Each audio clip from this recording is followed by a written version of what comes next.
Tonight, and with us is Dr. Harold Schock with Bay Care Clinic. We're talking about injuries among kids, kind of those sports injuries that are pretty typical. Tell us what you see.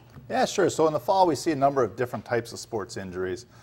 Kids are oftentimes changing sort of gears. They're in the summer doing their different activities. Oftentimes in the summer, they're doing less supervised activities with camps and things like that. But in the fall, we start to get into our sort of competitive school sports season. A big one, obviously, is football we see in terms of injuries. Also, a lot of the runners we see injuries in. Volleyball, we're seeing some injuries in. So we do see sort of different sort of change of the gear of the types of injuries we see in fall. What would you say maybe is the most common type of injury that you guys see? Yeah, I think probably the most common injury we see are overuse injuries, especially in runners. And sometimes it has to do with the training program that they're in the summer. Sometimes it has to do with the lack of the training program that they're in the summer.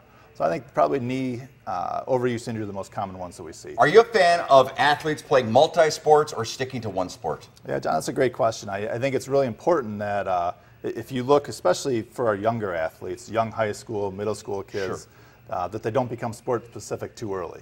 And actually, if you look at different types of sports, there's actually a lot of things that you can learn.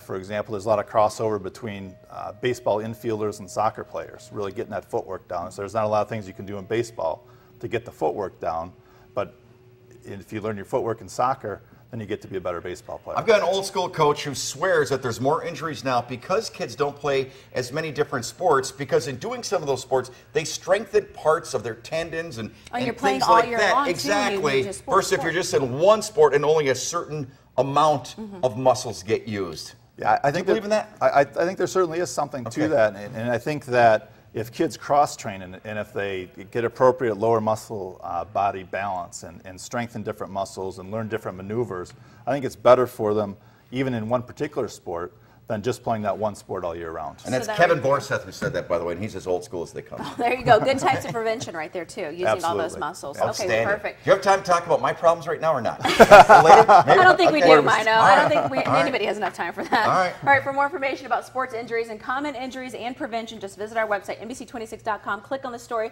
Thanks so much for being with us, Doc. We appreciate it. Yeah, thank you, guys.